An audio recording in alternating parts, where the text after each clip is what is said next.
HBO is gonna get you, you filthy pirate, skellywag. They know the pirate's only weakness. A strongly worded letter.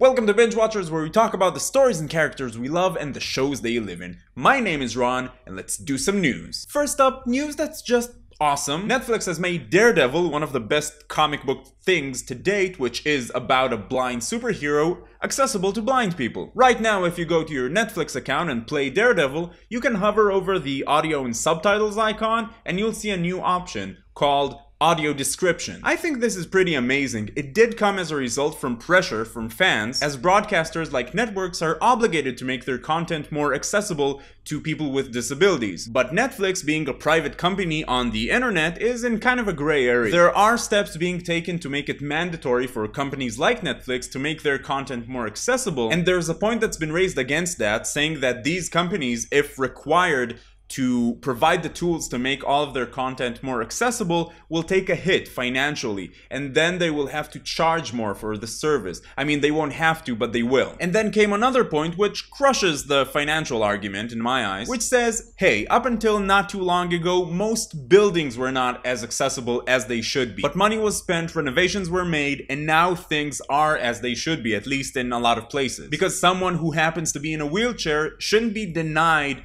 the things that I might take for granted. So I do completely agree that at least all the original content that these companies provide should be made more accessible. And also, I've been listening to it, the audio description for Daredevil, and it's really, really good. It blends perfectly with the show. I totally see myself, bad choice of words, listening to this as an awesome 13-hour Daredevil audiobook. Netflix plans to roll out audio descriptions for more Netflix originals in the coming months. Moving on to some news about shows we'll be watching in the future. The Brink, a new comedy from HBO starring Jack Black, Tim Robbins, and Pablo Schreiber, just dropped a new teaser trailer. And it looks pretty funny. I do like me some Jack Black. The Brink is being called a geopolitical comedy about Jack Black being a foreign service officer in Pakistan working for Secretary of State Tim Robbins. The show will follow JB and TR as they try to prevent this geopolitical crisis into escalating to World War III. A dark comedy, you could say. The Brink will premiere in June along with the new season of True Detective, which I am personally very excited about, and the new Dwayne Johnson comedy Ballers, which is basically the Wolf of Wall Street meets the Entourage. It looks pretty funny. Links to the trailers below. So as we briefly touched upon, HBO is cracking down on pirates. Any pirate caught in HBO seas will be hanged until dead.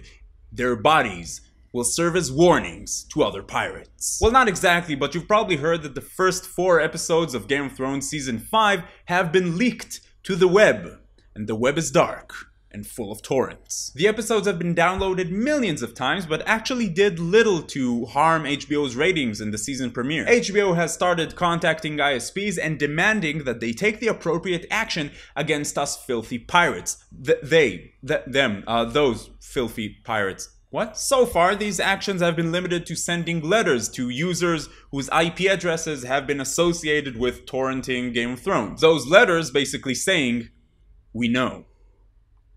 We know. It's unclear if legal action will be taken in the future, but I would say if you are torrenting Game of Thrones, either stop, find a place to stream it, live in a country where the ISPs couldn't possibly care less about what you're downloading, or, you know, use a VPN. Users on Reddit have been posting the emails they've been getting because, of course, they have. Links to those below. So my question for you today is, do you think private companies like Netflix, Hulu, or Amazon who provide online streaming should be legally forced to make their content more accessible to people with disabilities? Also, I wanted to tell you that I had the distinct pleasure of being on the NerdSync Podcast, and we were talking about Daredevil at length. It's about an hour of us just talking about Daredevil, and we do touch on a lot of the great stuff that you guys have brought up in the comments to my Daredevil review. So if you have watched Daredevil, because it's full of spoilers, so if you have watched Daredevil, I suggest that you go